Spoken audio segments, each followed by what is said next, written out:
ভারত তো দূরের কথা, আমেরিকা আমাদের সাথে টিকবে না ইনশাআল্লাহ। আমরা বলে দিচ্ছি 4 দিনের মধ্যে আমরা কলকাতা দখল করে নেব। আমরা দখল করে নেব। সামরিক বাহিনী, ছাত্র জনতা আমরা একত্রে আছি। আমরা রাওয়ার 5,000 সদস্য, এই 5,000 সদস্যের মধ্যে অর্ধেকই নবীন, 2,500 আমরা যুদ্ধের মাঝে যেতে পারি।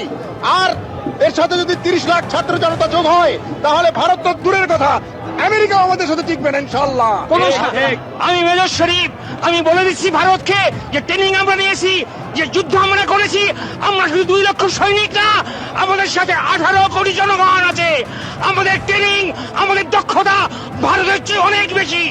আমরা যদি একবার সাহস করে আমার দেশকে যুদ্ধ করবে, আমরা বলে দিচ্ছি 4 দিনের মধ্যে আমরা কলকাতা দখল করে নেব। আমরা দখল করে নেব, আসাম দখল করে নেব। মোদিজি, অমিতজি এবং রাজনাথ সিংজি, আপনারা বাংলাদেশ সেনাবাহিনী যেটা দেখেছেন 72 সালের, সেই সেনাবাহিনী এখন আর নাই। আমরা এখন যুদ্ধোপযোগী এবং যে কোনো শত্রু মোকাবেলায় প্রস্তুত। আপনারা আর আস্ফালন তুলবেন না। ইস্টার্ন সেক্টর, ইস্টার্ন কমান্ড গোছানোর ভয় আমাদেরকে দেখাবেন না। শুধু আমরা সশস্ত্র বাহিনী নই, 17 কোটি জনতা আছে আমাদের সাথে আপনাদেরকে সীমান্তেই রুখে দিতে। দেখুন, সত্যি কথা বলতে গেলে এই দাবিগুলো শুনে না হাসি পাচ্ছে। আমি একবার সরাসরি নিউজ রুমে আপনাদের নিয়ে যাব। অতনু হালদার আমাদের সঙ্গে রয়েছে। অতনু, আমার একটা হিন্দির প্রবাদ মনে পড়ে গেল, খেয়ালি পোলাও। মানে কল্পনায় তুমি যদি পোলাও রান্না করো, যত খুশি ঘি ঢালতে পারো, কেউ তোমাকে বাধা দেবে না। আমার খুব স্পষ্ট প্রশ্ন, অতনু, যে এই যে লাল চোখ দেখাচ্ছে বাংলাদেশ আমাদের, কিসের ভিত্তিতে দেখাচ্ছে?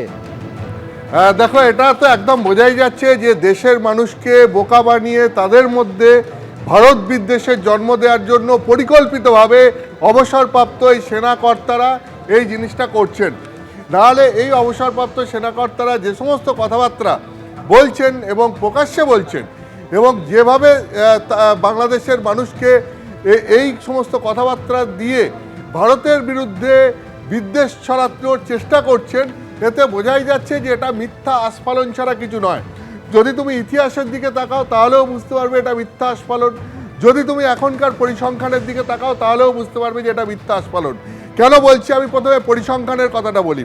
এই মুহূর্তে ভারতবর্ষের সেনাবাহিনীর যে স্ট্রেংথ, যে শক্তি রয়েছে, তাতে দেখা যাচ্ছে যে প্রায় 14.5 লক্ষ সেনাবাহিনীর এই মুহূর্তে সংখ্যা, টোটাল অফিসার এবং সেনা মিলিয়ে 14.5 লক্ষ তাদের হচ্ছে মোট সংখ্যা। যেখানে বাংলাদেশের সাকুল্যে সব মিলিয়ে 1,65,000 থেকে 63,000, ওই 1,63,000 থেকে 65,000-এর মধ্যে।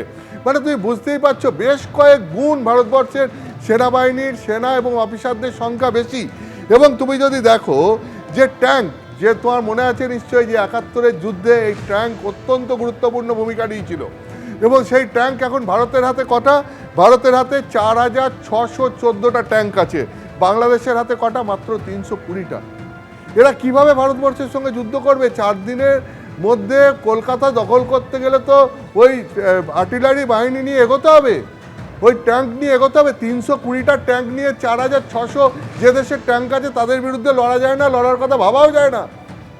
এইটা বাংলাদেশের সাধারণ নাগরিকদের বুঝতে হবে। তার কারণ সেখানকার অবসরপ্রাপ্ত সেনা কর্তারা পরিকল্পিতভাবে তাদেরকে ভুল বুঝিয়ে তাদের বিরুদ্ধে একটা ভারত বিদ্বেষের জন্ম দেওয়ার চেষ্টা করছেন। এবং যেখানে হচ্ছে সাবমেরিন, ভারতবর্ষের হাতে 18টা সাবমেরিন আছে, বাংলাদেশের হাতে মাত্র 2টো। এয়ারক্রাফট আছে ভারতবর্ষের হাতে 2,296টা, বাংলাদেশের হাতে মাত্র 216টা। হেলিকপ্টার আছে ভারতের কাছে এই মুহূর্তে 869টা, বাংলাদেশের হাতে মাত্র 73টা। নেভির টোটাল সংখ্যা এই মুহূর্তে যদি শক্তি ধরা হয় তাহলে ভারতবর্ষের হচ্ছে 1,10,000, সেখানে বাংলাদেশের মাত্র 25,000। এয়ারফোর্সে 1,70,000, সেখানে বাংলাদেশের মাত্র 17,000। এছাড়া বুঝতে হবে যে ভারতবর্ষ একটি পারমাণবিক শক্তিধর দেশ।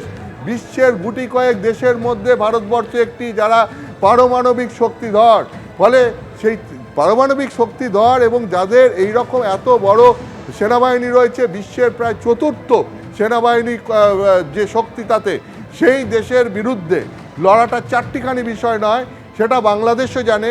এবং বাংলাদেশের এই যে ছোট্ট সেনাবাহিনী, সেই সেনাবাহিনী দিয়ে আর যাই হোক ভারতবর্ষের বিরুদ্ধে লড়াই করা সম্ভব নয়।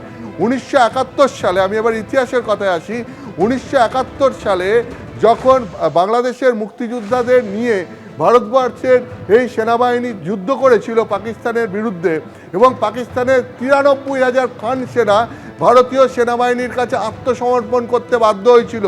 সেই বিজয় দিবস আর কদিন পরে 16ই ডিসেম্বর, আজকে হচ্ছে গিয়ে তোমার ডিসেম্বর মাসের 7 তারিখ, এবং তুমি জানো যে গতকাল অর্থাৎ 6 ডিসেম্বর, সেই 1971 সালে 6 ডিসেম্বর ভারতবর্ষই প্রথম বাংলাদেশকে স্বাধীন রাষ্ট্রের মর্যাদা দেয়, এবং তারপর তার আগে ঠিক 4 ডিসেম্বর যুদ্ধ শুরু হয়, 13 দিনের যুদ্ধ শেষ হয় 16ই ডিসেম্বর, সেই বিজয় দিবস হিসেবে পালন করা হয়, যার 53তম বছর হতে আর কয়েকটা দিন মাত্র।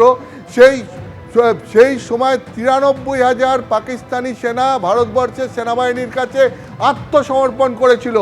সেই স্বাধীন বাংলাদেশের জন্মের পিছনে ভারতবর্ষের ভূমিকা অনস্বীকার্য, আর ঠিক সেই জায়গাটাই ভুলিয়ে দিতে চাইছেন এখানকার সেনাবাহিনীর কর্তারা, অর্থাৎ আমি বলছি বাংলাদেশের সেনাবাহিনীর কর্তারা। বাংলাদেশের সেনাবাহিনীর কর্তারা সুপরিকল্পিতভাবে দেশের মানুষের কাছে ভারত বিদ্বেষের জন্ম দেওয়ার জন্য 71-এর যুদ্ধে ভারতবর্ষের সেনাবাহিনীর কী ভূমিকা ছিল, তারা কিভাবে পাকিস্তানের সেনাবাহিনীকে নাস্তানাবুদ করে আত্মসমর্পণ করতে বাধ্য করেছিল এবং বাংলাদেশকে স্বাধীনতার মর্যাদা দিয়েছিল, বাংলাদেশের জনগণকে সেইটা ভুলিয়ে দেওয়ার চেষ্টাই করছেন এখনকার এই বাংলাদেশের সেনাবাহিনীর যে সমস্ত অফিসার এবং অবসরপ্রাপ্ত অফিসাররা আছেন তারা। এর পেছনে একটা পরিকল্পনা রয়েছে, এটা বলাই যায়।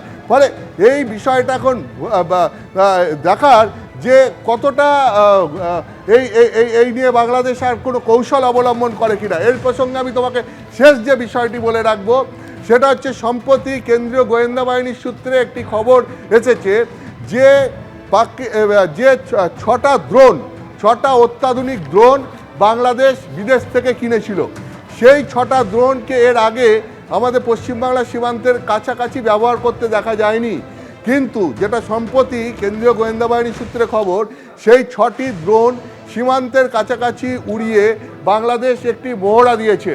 এর পেছনে কোনো একটা কৌশল থাকতে পারে বলে এখানকার কেন্দ্রীয় গোয়েন্দা বাহিনীর অফিসাররা মনে করছেন যে এর পেছনে কোনো একটা কৌশল থাকতে পারে, কিন্তু ভারতীয় বিএসএফ এবং ভারতীয় সেনাবাহিনী এবং ভারতের গোয়েন্দারা এতটাই সতর্ক আছেন যে এই গোপনে যে তারা মহড়াটা দিয়েছেন সেটাও ভারতের নজরে চলে এসছে।